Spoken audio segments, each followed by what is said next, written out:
বল্টুর শ্বশুর খুব অসুস্থ, তাই বল্টুর মা বল্টুকে বলল, তোর শ্বশুরকে দেখে আয় গিয়ে।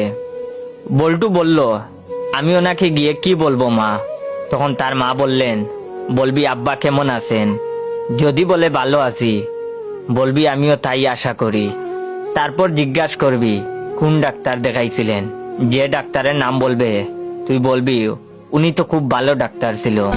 তারপর জিজ্ঞেস করবি আপনি সুস্থ হবেন কবে, যেদিনের কথা বলবো তুই বলবি সেই দিন আমি খুব খুশি হব। তারপর বল্টু গেল শ্বশুর বাড়িতে, গিয়ে বল্টু বলল, আব্বা কেমন আছেন? বল্টুর শ্বশুর বললেন, আছি তো মরার মতো। বল্টু বলল, আমিও তাই আশা করি।